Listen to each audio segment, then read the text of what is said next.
नमस्कार मु दीपक सेनापति। आज शुणिबा भारतर गोटे पुरातन लोककथा हीरा और मणि कथा।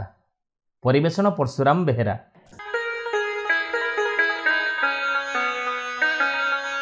अति पुराणा कालर कथा। गोटे सहर रे जड़े गरीब लोक थाए। से प्रतिदिन घास काटी पेट पोषु थाए। जंगल को जाई घास आणे आउ सेई घास को से सहर रे बिके। सेइथिरु जहा पैसा ताकू मिले सेइथिरे डाली चाउल प्रभृति किणे। कष्टे मष्टे जाइताई चली जाए। आउ से सबुदिन बड़ी भोर उठे घास काटिबाकू चली जाए। सबुदिन परि दिने सेमिति घास काटिबाकू जाइछि। गुड़ाए घास भी काटी सारलाणी। ताकू बांधिबा पई दौड़ीटीए खोजिला। घरू सांगरे दौड़ी आनिबाकू से भूली जाइछि। बड़ अड़ुआरे पड़िला। दिन जाकर परिश्रम वृथा जीव बोली भारी मन दुख कला। ताठारु अल्प दूर रे दौड़ी भली कौन गोटे पड़िथिबार देखागला। सेटा कौन बोली से देखिबाकू गला। आ सेटा होची गोटे मल्ला साप। सेइथिरे जाइताई करी घास सबको बांधि नब बोली भाबी तर तर ही ताकू आनिबाकू गला। तापर से साप को उठेइला। देखिला बेलकू आउ साप नहीं। सेटा गोटे मणि। भारी मूल्यवान दरब। देखिबाकू लाल टकमक। बिचरा गरीबटी प्रथमे चमकी पड़ला। हठात एमिति कौन हैला बोली भाबी डरी गला। किंतु सांगे सांगे मन को दंभ कला। ताकू अति जत्न कानी बांधिला। आउ संजे बेलू घर को फेरिला। बिचरा गरीबटी तो मणिर मूल्य जानिनी। खाली सुंदर जिनसटी देखी भाबिला ये हूँ राजयोग्य दरब। एइटा रजा घर को मानिब। तापर दिन सकाळू से राजांक नगर को गला।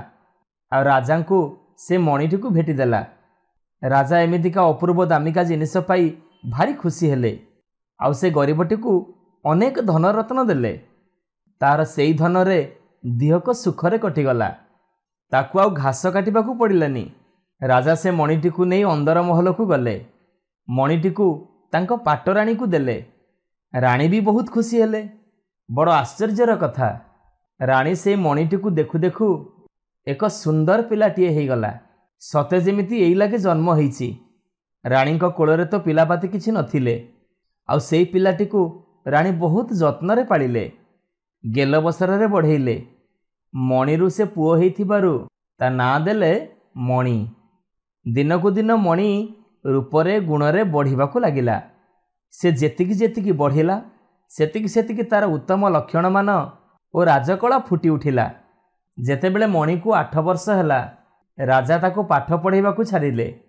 जोठी राजा पुओ राजा झील माने पाठ पढ़ती से चाटशाली रे गोटे सुंदरी राजा झील पढ़ुला। आउ ता ना होची हीरा। हीरा आउ मणि सांग हेले सेठी। दिनकू दिन सेमानंकर स्नेह ममता भाव बढ़िला। एमिति केते बरस बीतीगला। हीरा आउ मणि बड़ हो गले।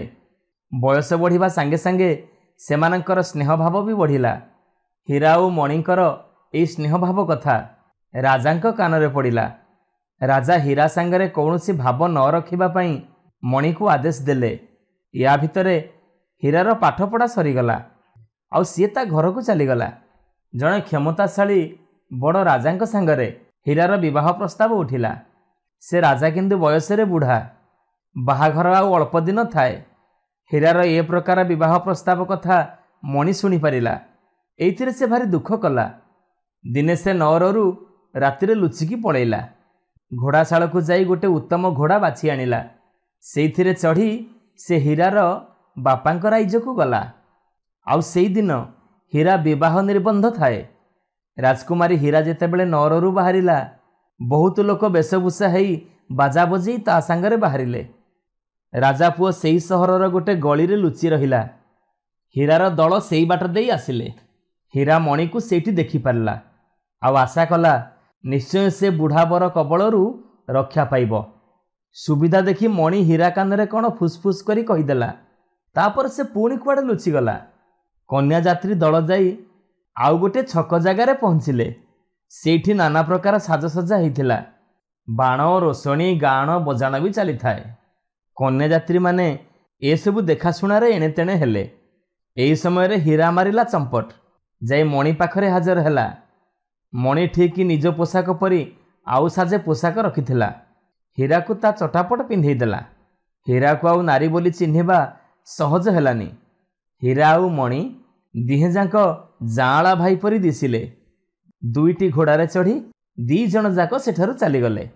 दुहे तांक राइजरु अनेक दूर को चलीगले। तांकु केही धरी पारिबार भय आउ रहिलानी। सेमाने जाई अन्य राज्यर गोटे सहर रे पहुँचिले। सेठी गोटे धर्मशाला रे बसा करी रहिले। हୀरा बसारे रहिला। मणि सौदा किनिबाकू बजार को गला। दोकानरू दोकान बुली सौदा किनिला आउ पैसा भी देदेला। सौदा सबु सेई दोकान रे रखी देई आसिला।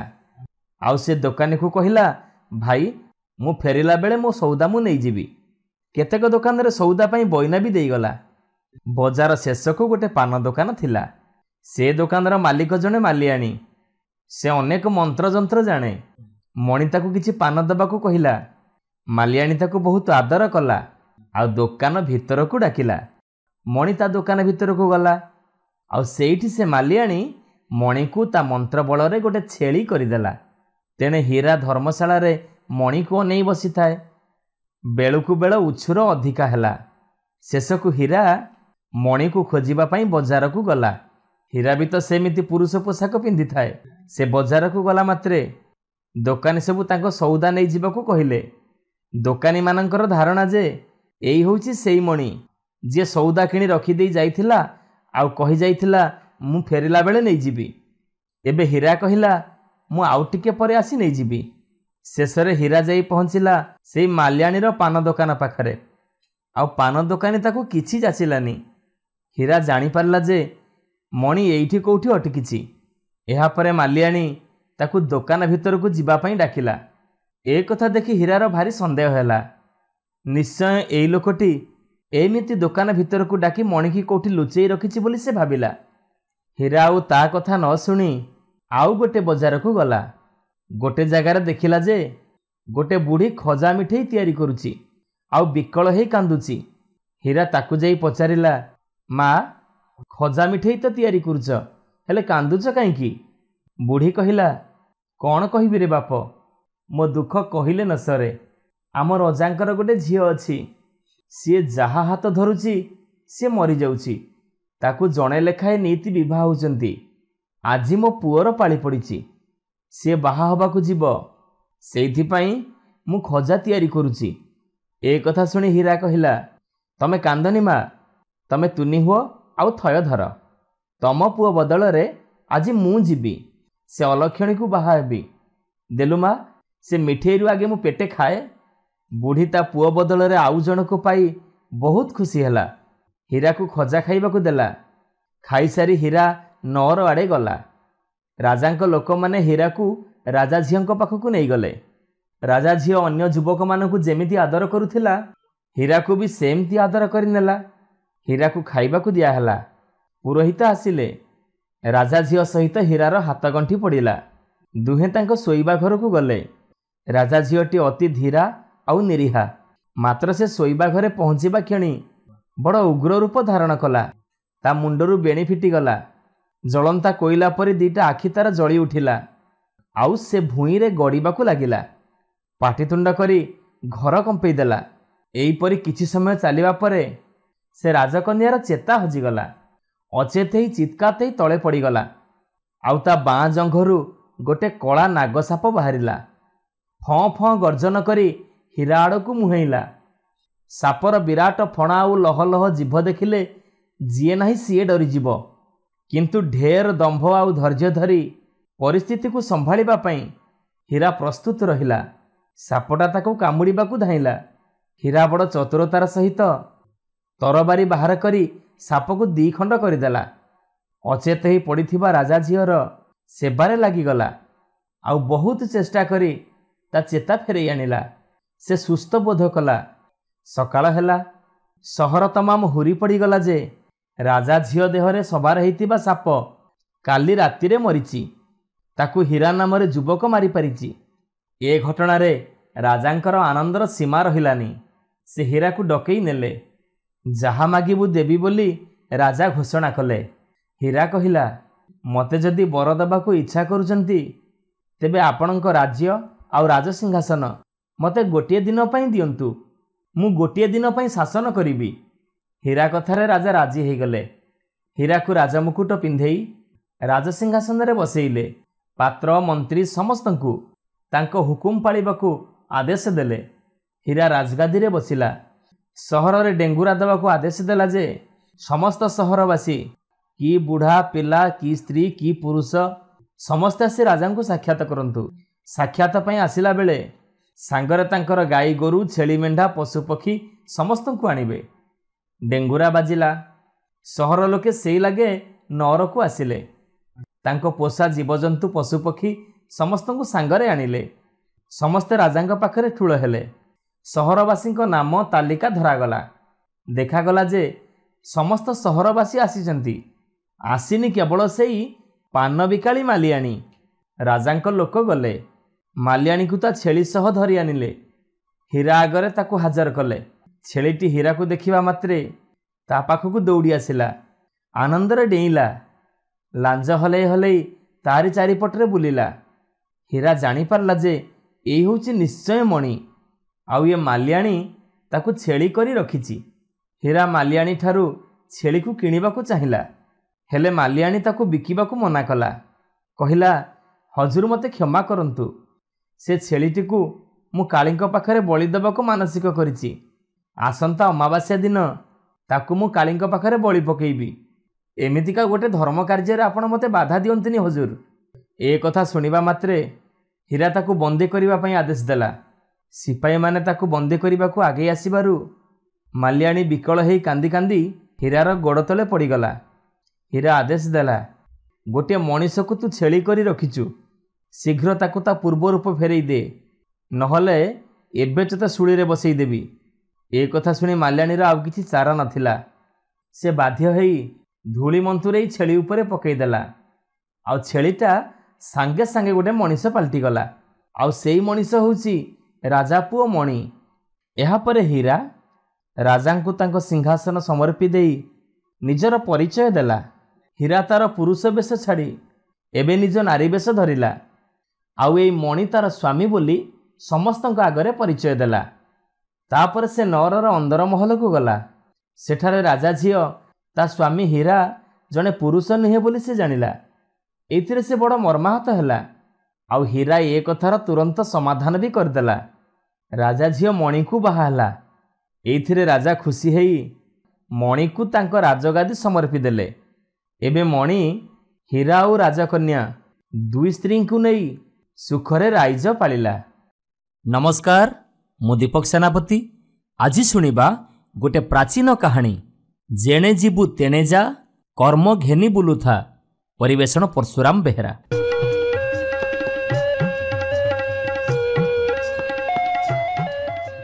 ଜଣେ ରାଜା ଥାଆନ୍ତି ଯେ ତାଙ୍କର ପୁଅ ଝିଅ କିଛି ହଉନଥାଏ। ଦିନେ ରାଜା ଚିନ୍ତାରେ ଗାଲରେ ହାତ ଦେଇକି ବସିଥାନ୍ତି। ରାଜମାତା ଆସି ପଚାରିଲେ, ହଇରେ ପୁଅ, କ'ଣ ଭାବୁଛୁ? ରାଜା କହିଲେ, ମୁଁ ଆଖି ବୁଜିଦେଲେ ଏଡ଼େ ବଡ଼ ମୁଲକ, ଏତେ ଧନ ସମ୍ପତ୍ତି ସବୁ ପାଣିରେ ପଡ଼ିଯିବ ମା। ବଡ଼ ବଡ଼ୁଆଙ୍କୁ ଟୋପିଏ ପାଣି ଟେକିବାକୁ କିଏ ଅଛି? ରାଜମାତା କହିଲେ, ଏଇଥିପାଇଁ ତୁ ଏତେ ଚିନ୍ତା କରୁଛୁ? ଆଉ ଗୋଟିଏ ରାଜା ଝିଅକୁ ତୋ ସାଙ୍ଗରେ ବାହା କରେଇଦେବି। ସତକୁ ସତ ଅଳ୍ପ ଦିନ ପରେ ରାଜାଙ୍କର ଦ୍ୱିତୀୟ ବିବାହର ଆୟୋଜନ ହେଲା। ଧୁମଧାମରେ ବାହାଘର ବି ହେଲା। ନୂଆ ରାଣୀ ଆସିଲେ, ହେଲେ ରାଜାଙ୍କର ପିଲାଟିଏ ହେଲାନି। ରାଜା ପୁଣି ଭାବନା କରି ବସିଲେ। ରାଜମାତା ଆଉ ଗୋଟିଏ ବୋହୂ ଆଣିଲେ, ହେଲେ ତାଙ୍କର ବି କିଛି ପିଲାଝିଲା ହେଲାନି। ଘର ସଂସାରରୁ ରାଜାଙ୍କର ମନ ଛାଡ଼ିଗଲା। ଏଠି ଆଉ କାର୍ଯ୍ୟ ନାହିଁ। ତୀର୍ଥବ୍ରତ କରିବେ, ବାବାଜୀ ସନ୍ନ୍ୟାସୀଙ୍କ ସେବାରେ କାଳ କଟେଇବେ। ଦିନେ ରାତି ଅଧରେ ରାଜା ଉଆସରୁ ବାହାରିଗଲେ। ଏକୁଟିଆ ଘୋଡ଼ାରେ ବସି ଅନେକ କୋଶ ଝପଟି ଗଲା ପରେ ଗୋଟିଏ ବୁଢ଼ା ବରଗଛ ତଳେ ଥକା ମରିଲେ। ବିରାଟକାୟ ଗଛ ସେ, ବଡ଼ ବନଶୀୟମାନ ଲମ୍ବିଛି, ମଝି ଡାଳରେ କୋରଡ଼। ସେଇଠି ପେଚା ପେଚୁଣୀଙ୍କ ବସା। ଲଟକିଛନ୍ତି ଦଳ ଦଳ ବାଦୁଡ଼ି। ବରଗଛ କଡ଼ରେ ଗୋଟିଏ ପୋଖରୀ ଅଛି, ସିଙ୍ଗଡ଼ା ବଣ। ସେଥିରେ ଜଣେ ବାବାଜୀ ଗାଧୋଉଛନ୍ତି। ଉଇଁଲା ସୂର୍ଯ୍ୟଙ୍କ ଆଡ଼କୁ ଚାହିଁ ମନ୍ତ୍ର ଜପ କରୁଛନ୍ତି।